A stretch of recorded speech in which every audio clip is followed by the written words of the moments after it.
जिस रिक्शा चलाने वाली औरत को दरोगा मिश्रा धक्के दे रहा था, उसे क्या पता था कि वही इस जिले की नई एसपी काव्या सिंह है। काव्या सिंह ने अभी कुछ ही दिन पहले जिले की कमान संभाली थी। कागजों में सब ठीक दिखता था, लेकिन जमीनी हकीकत जानने के लिए वो भेष बदलकर निकल पड़ी। सादी सूती साड़ी, माथे पर छोटी सी बिंदी और हाथ में एक पुराना रिक्शा। सुबह का वक्त था। काव्या ने जैसे ही सवारी बैठाई, सामने खड़े दरोगा मिश्रा ने सीटी बजाई। ओए औरत, रिक्शा साइड में लगा, परमिट दिखा। काव्या ने बिना कुछ बोले कागज निकालकर आगे बढ़ा दिए। मिश्रा ने ऊपर नीचे देखा, फिर मुस्कुराया। सब सही है, लेकिन आज की एंट्री फीस देनी पड़ेगी। साहब, आज कमाई नहीं हुई, घर में बच्ची बुखार में है। बहाने मत बना, पैसा नहीं है तो थाने चल, या कुछ और तरीका भी है। पास खड़े लोग चुप थे, किसी की हिम्मत नहीं हुई बोलने की। काव्या ने रिक्शे की मूठ छोड़ दी। मिश्रा, अभी तक तुमने एक बेबस औरत समझकर बात की, अब एक अफसर सुन रहा है। ज्यादा ड्रामा मत कर। उसी पल दूर से पुलिस की गाड़ियां आती दिखीं। सायरन रुका। गाड़ी से जिले के एएसपी उतरे और काव्या को देखते ही सैल्यूट ठोक दिया। Good morning madam. सॉरी कच्चा भाई।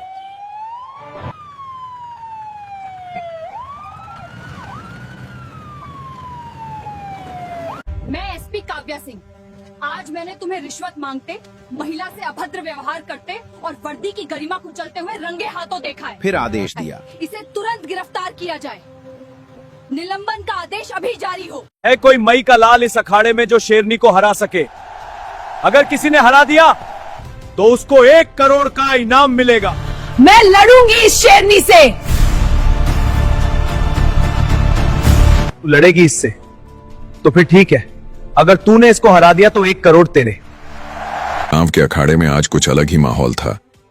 चारों तरफ भीड़, ढोल की आवाज, लोग चिल्ला रहे थे और बीच अखाड़े में खड़ी थी एक पहलवान। लंबी चौड़ी भारी शरीर वाली, आंखों में गुस्सा और चेहरे पर ऐसा भरोसा जैसे सामने जो भी आए टूट कर गिर जाए। उसका नाम था शेरनी। गांव में ही नहीं, आसपास के इलाकों में भी उसका नाम डर की तरह फैल चुका था। गांव वाले कहते थे आज तक कोई भी पहलवान उस शेरनी को हरा नहीं पाया। कोई ज्यादा ताकतवर पहलवान आई, कोई ज्यादा तेज तो कोई चालाक, लेकिन शेरनी के सामने कोई नहीं टिक पाया। उसने सबको धूल चटा दी। उस दिन अखाड़े के बाहर एक आदमी माइक लेकर घूम रहा था। गली गली मोड़ मोड़ पर आवाज गूंज रही थी, ध्यान से सुनो, ध्यान से सुनो। अखाड़े में आज लड़कियों की सबसे बड़ी कुश्ती है। जो भी शेरनी को हराएगा उसे 1 करोड़ का इनाम मिलेगा। यह आवाज हवा में तैर रही थी। कुछ लोग हंस रहे थे, कुछ हैरान थे, कुछ बोले अरे शेरनी को कौन हरा पाएगा, वो तो बहुत ताकतवर है। 1 करोड़ का सपना देख रहे हैं ये लोग। अखाड़े में एक एक करके बड़ी से बड़ी पहलवान आई। किसी की बाजू मोटी, किसी का कद ऊंचा, किसी की पकड़ मजबूत। लेकिन जैसे ही शेरनी ने हाथ डाला, सब जमीन पर धूल छांटती नजर आई। भीड़ चिल्ला उठी। उसी गांव में थोड़ी दूर टूटी फूटी झुग्गी में रहती थी शीतल। उम्र बस 17 साल, कपड़े साधारण, चेहरे पर थकान, आंखों में डर नहीं बल्कि जिम्मेदारी। उसके पिता बहुत बीमार रहते थे, खांसते रहते, सांस लेने में दिक्कत, बिस्तर से उठ भी नहीं पाते थे। डॉक्टरों ने साफ बोल दिया था बीमारी बहुत बड़ी है, इलाज में 50 लाख लगेंगे। शीतल के लिए यह शब्द किसी और दुनिया के थे। उसके पास क्या था? एक झुग्गी, बीमार पिता और 2 हाथ। वो रोज काम पर जाती, कभी किसी के घर कपड़े धोती, कभी झाड़ू लगाती, कभी बर्तन मांजती। जो थोड़े बहुत पैसे मिलते उसी से दवा आती, उसी से घर चलता। रोज की तरह आज भी शीतल काम कर रही थी। हाथ बर्तनों में थे लेकिन दिमाग कहीं और। अचानक उसे अपनी मां याद आ गई। उसकी मां कभी वहीं अखाड़ा हिलाया करती थी। लोग कहते थे जब उसकी मां कुश्ती के लिए उतरती थी तो बड़ी से बड़ी पहलवानों की सांस अटक जाती थी। घर कभी मेडल और ट्रॉफी से भरा रहता था। शीतल छोटी थी लेकिन वो दिन उसे साफ याद थे। मां की हंसी, मां की ताकत, मां का भरोसा। फिर वह दिन भी याद आया जिसने सब कुछ बदल दिया था। एक दिन मुकाबला चल रहा था। सामने वाली पहलवान बहुत घमंडी थी। हारती दिखी तो उसने धोखे से शीतल की मां के सिर पर जोरदार वार किया। वो वहीं अखाड़े में गिर पड़ी। दर्द से चिल्ला रही थी, बिबक रही थी। उसको सीधे अस्पताल ले जाया गया। डॉक्टरों ने कहा, इनके दिमाग में बहुत गहरी चोट है, शायद यह दोबारा उठ भी ना पाए। हम पूरी कोशिश करेंगे। शीतल के पिता ने हर कोशिश की, घर का सामान बेच दिया, जो कुछ था सब चला गया, लेकिन किस्मत को कुछ और ही मंजूर था। मां बच नहीं पाई और गुजर गई। उसके बाद पिता भी टूट गए। घरवाली के सदमे ने उसको तोड़ दिया था। बीमारी ने उन्हें जकड़ लिया था और तब से शीतल अकेली लड़ रही थी। उसी वक्त बाहर फिर वही आवाज आई, जो भी शेरनी को हराएगा उसे 1 करोड़ का इनाम मिलेगा। शीतल का दिल जोर से धड़का। 1 करोड़। उसके दिमाग में बस एक ही तस्वीर थी। पिता अस्पताल के बिस्तर पर बीमार पड़े खांसी से बिलख रहे थे। उसने काम छोड़ दिया, बर्तन वहीं रख दिए और बाहर की तरफ देखने लगी। बाहर फिर वही आदमी गली गली माइक लेकर घूम रहा था। शीतल को उस रात नींद नहीं आई। वो सोच रही थी, अगर मैं ये मुकाबला जीत गई तो पिता का इलाज हो सकता है। अगले दिन शीतल अखाड़े पहुंची। भीड़ भारी थी। शेरनी फिर किसी को पटकी दे चुकी थी।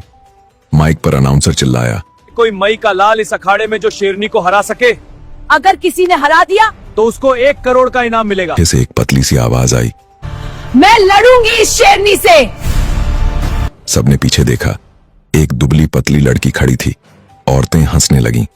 किसी ने कहा, यह तो खुद उड़ जाएगी। शीतल ने किसी की तरफ नहीं देखा।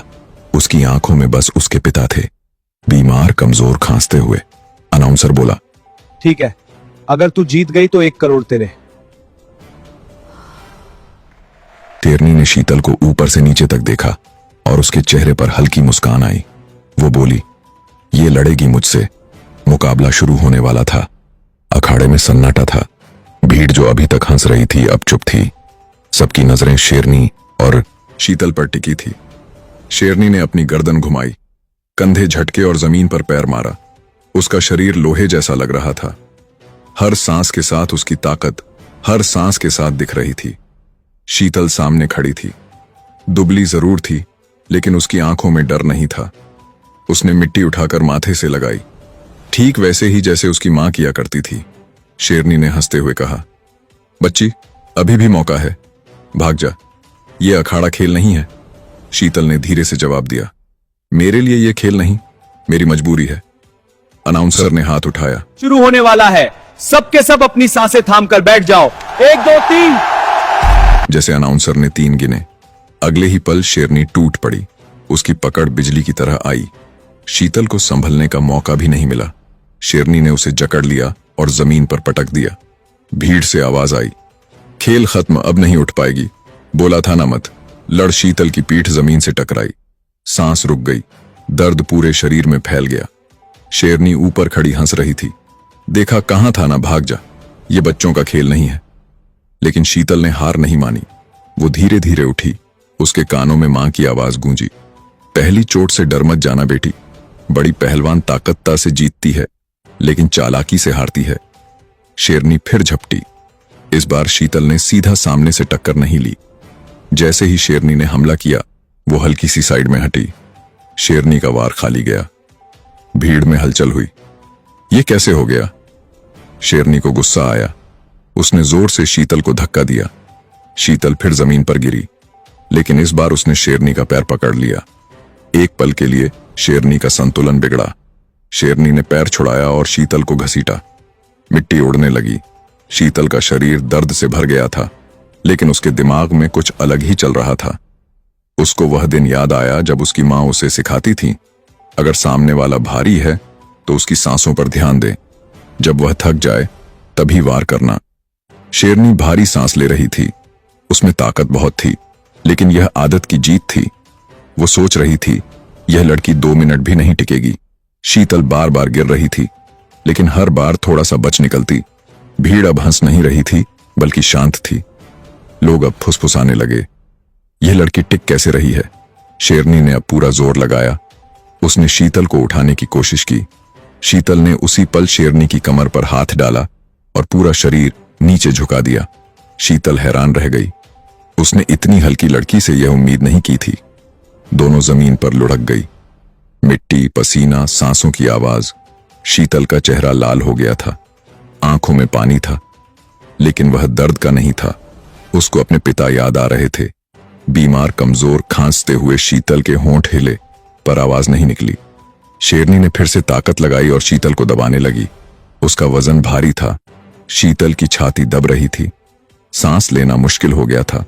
भीड़ में किसी ने कहा, अब खत्म, अब खत्म, अब यह नहीं बचेगी। शीतल की आंखों के सामने अंधेरा छाने लगा, लेकिन उसी अंधेरे में उसे अपनी मां का चेहरा दिखा। मां कह रही थी, अगर सांस रुकने लगे तो आखिरी ताकत बचाकर रख। शीतल ने पूरी ताकत एक जगह इकट्ठा की। शेरनी की पकड़ ढीली होते ही शीतल ने अपनी टांग मोड़ी और एक झटके में शेरनी को पलट दिया। इस बार शेरनी नीचे थी। अखाड़ा गूंज उठा। शेरनी को यकीन नहीं हुआ, उसने अब तक किसी को खुद पर हावी होते नहीं देखा था। वो गुस्से में उठी, उसकी आंखें लाल थीं। अब यह सिर्फ मुकाबला नहीं था, यह अहंकार की लड़ाई बन चुकी थी। शेरनी ने दांव बदला, अब वो सावधान थी। शीतल भी समझ गई थी, यह लड़ाई लंबी होने वाली है। दोनों एक दूसरे के सामने खड़ी थीं, पसीने से भीगी हुई, सांस तेज। अनाउंसर चिल्लाया, वाह क्या मुकाबला है, यह लड़की टूटने का नाम ही नहीं ले रही है। शीतल के हाथ कांप रहे थे, लेकिन उसका दिमाग साफ था। वो सोचने लगी, एक मौका, बस एक सही मौका। और तभी शेरनी ने एक बड़ी गलती कर दी। गुस्से में उसने बिना सोचे हमला किया। शीतल ने वहीं पल चुना। शीतल गुस्से में थी, उसकी सांस तेज चल रही थी। इतनी देर तक किसी ने उसे रोका ही नहीं था। उसने बिना सोचे समझे सीधा हमला कर दिया। यही उसकी सबसे बड़ी गलती थी। शीतल बस इसी पल का इंतजार कर रही थी। उसके कानों में मां की वही बात गूंजी, जब सामने वाला गुस्से में हो तो उसकी ताकत उसी के खिलाफ इस्तेमाल कर। शेरनी जैसे ही आगे बढ़ी, शीतल हल्की सी नीचे झुकी। उसने शेरनी की कमर पकड़ी और अपनी पूरी ताकत नहीं बल्कि पूरा दिमाग लगाया। शेरनी का वजन आगे की तरफ चला गया। एक पल के लिए शेरनी का संतुलन बिगड़ा, बस वही पल काफी था। शीतल ने पैर अड़ाया और पूरे शरीर को घुमा दिया। अखाड़े में मिट्टी उड़ गई, शेरनी जमीन पर आ गिरी। भीड़ सन्न रह गई। ये वही शेरनी थी जो दूसरों को सेकंडों में गिराती थी। शेरनी को यकीन नहीं हो रहा था। उसने झटके से उठने की कोशिश की, लेकिन शीतल पहले से तैयार थी। उसने शेरनी की गर्दन के पास पकड़ बनाई, ज्यादा टाइट नहीं, बस इतनी कि सांस तेज हो जाए। शेरनी ने ताकत लगाई। उसकी बाजू शीतल से मोटी थी, लेकिन उसकी सांस फूलने लगी। शीतल के हाथ कांप रहे थे। उसका पूरा शरीर दर्द से चिल्ला रहा था, लेकिन वो रुकी नहीं। उसकी आंखों में उसकी मां थी, अखाड़ा, ट्रॉफियां और वो आखिरी दिन। शेरनी ने अचानक एक झटका मारा और शीतल को दूर फेंक दिया। शीतल हवा में घूमी और पीठ के बल गिर पड़ी। दर्द ऐसा था कि आंखों से पानी निकल आया। भीड़ से आवाज आई, अब नहीं उठ पाएगी। शीतल लेटी रही। उसकी सांसें बिखरी हुई थीं। उसे अपने पिता की खांसी याद आई, रात में नींद टूटना, दवा के पैसे की चिंता। उसने दांत भीए और फिर उठ खड़ी हुई। अखाड़े में तालियां गूंजने लगी। शेरनी की आंखों में अब मजाक नहीं था बल्कि डर था। उसने धीरे से कहा, तू आसान नहीं है। शीतल ने कुछ नहीं कहा। उसने सिर्फ मिट्टी उठाकर फिर माथे से लगाई। दोनों फिर बिद्दी। इस बार शेरनी संभल कर खेल रही थी। वह बार बार वजन डाल रही थी, शीतल को नीचे दबाने की कोशिश कर रही थी। शीतल समझ गई, अगर यह लड़ाई ताकत की बन गई तो वह हार जाएगी। उसने अपनी चाल बदली। वह बार बार पीछे हटने लगी। शेरनी आगे बढ़ती रही। लोगों को लगा शीतल थक गई, लेकिन असल में वह शेरनी को और थका रही थी। शेरनी की सांसें और भारी होने लगी। उसके कदम धीमे पड़ने लगे। शीतल ने एकदम से पास जाकर शेरनी की बाजू पकड़ ली और उसे अपनी तरफ खींच लिया। शेरनी संभल नहीं पाई। शीतल ने तुरंत पीछे से पैर फंसाया और उसे नीचे गिराने की कोशिश की। शेरनी इस बार भी नीचे गिरी, लेकिन आधी वो किसी तरह घुटनों के बल टिक गई। दोनों एक दूसरे से चिपकी हुई थीं। पसीना टपक रहा था। शीतल के कानों में मां की आखिरी सीख गूंजी, जब लगे अब कुछ नहीं बचा तभी आखिरी दाम लगाना। शीतल ने आंखें बंद की। एक पल के लिए सब शांत हो गया। फिर उसने पूरी ताकत नहीं पूरी जान लगा दी। उसने शेरनी की बाजू मोड़ी, अपना कंधा अड्डा दिया और जोर से झटका दिया। शेरनी का शरीर पूरी तरह पलट गया। इस बार शेरनी पीठ के बल गिरी। अनाउंसर चिल्ला, यह कैसे हो गया? यह नामुमकिन है। शीतल ने तुरंत पकड़ बनाई। अब शेरनी के लिए उठना मुश्किल हो गया। शेरनी ने पूरी ताकत झोंक दी।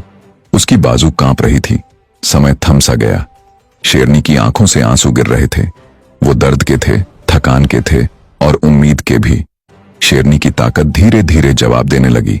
अखाड़े में सन्नाटा था, बस सांसों की आवाज थी। और फिर शेरनी की बाजू ढीली पड़ गई।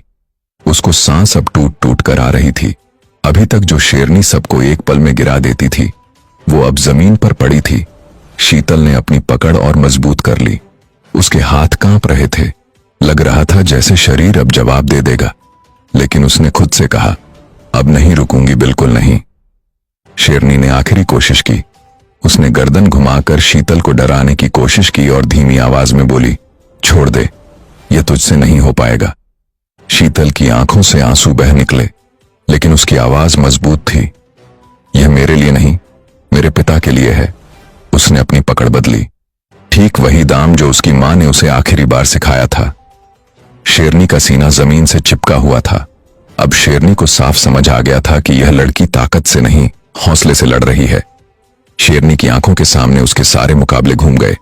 सारी जीतें, सारी तालियां, सारा घमंड। पहली बार उसे लगा शायद वह हार रही है। अनाउंसर माइक में बोला, अगर शेरनी उठ नहीं पाई तो फैसला साफ होगा। भीड़ खामोश थी। कोई भी तेज सांस नहीं ले रहा था। शीतल की आंखें बंद थीं। उसके कानों में सिर्फ एक आवाज थी, उसकी मां की, बस थोड़ा और। शेरनी ने फिर कोशिश की, लेकिन अब उसकी ताकत साथ नहीं दे रही थी। उसकी बाजू जमीन से चिपक गई। अनाउंसर चिल्लाया, शेरनी हार गई और शीतल जीत गई। अखाड़ा फट पड़ा। तालियां, शोर, चिल्लाहट, लेकिन शीतल को कुछ सुनाई नहीं दे रहा था। वो वहीं बैठ गई। मिट्टी में सिर झुकाए शेरनी धीरे धीरे उठी। उसके चेहरे पर गुस्सा नहीं था, अब थकान थी और इज्जत भी। वो शीतल के पास आई और बोली, आज तूने मुझे हराया नहीं, मुझे सिखाया है। शेरनी ने शीतल के कंधे पर हाथ रखा। यह वो पल था जब अखाड़े में खड़ी हर औरत की आंख नम हो गई। अनाउंसर ने माइक उठाया, आज की हमारी कुश्ती की विजेता शीतल है। शीतल को एक पल को यकीन नहीं हुआ। वो चारों तरफ देखने लगी। लोग खड़े होकर तालियां बजा रहे थे, शीतल के नाम का नारा लगा रहे थे। फिर उसके सामने एक बड़ा सा बैग रखा गया। अनाउंसर बोला, यह रहा 1 करोड़ DH का इनाम और यह अब शीतल का हुआ। शीतल के हाथ कांप रहे थे। उसने पैसे नहीं देखे, उसे सिर्फ अस्पताल का रास्ता दिख रहा था। उसने बैग उठाया और बिना किसी को कुछ कहे भीड़ के बीच से निकल गई। उसके कदम तेज थे, दिल धड़क रहा था। उसकी आंखों में बस एक ही चेहरा था, उसके पिता का। शीतल के कदम रुके नहीं। अखाड़े की मिट्टी अब भी उसके पैरों में लगी थी। कपड़े पसीने से भीगे थे, लेकिन उसने एक बार भी पीछे मुड़कर नहीं देखा। उसके हाथ में वह बैग तेज दौड़ने लगी। आखिर वह अस्पताल पहुंची। बाहर लोग बैठे थे, किसी की आंखों में डर, किसी की आंखों में थकान। शीतल सी उसकी हालत देखकर समझ गया, यह लड़की किसी बड़ी लड़ाई से आई है। डॉक्टरों ने इलाज शुरू करा। घंटे बीतते गए। ऑपरेशन के बाद डॉक्टर बाहर आए। शीतल उठकर खड़ी हो गई। उसके पैर कांप रहे थे। डॉक्टर ने कहा, अब तुम्हारे पिता खतरे से बाहर। पहली बार उसने राहत की सांस ली। कुछ दिनों बाद उसके पिता होश में आए। कमजोर आवाज में बोले, बेटी शीतल ने मां जैसी है। शीतल चुप रही, वो कुछ नहीं बोली। वक्त बदलता गया। भीड़ में खुसर पुसर शुरू हो गई।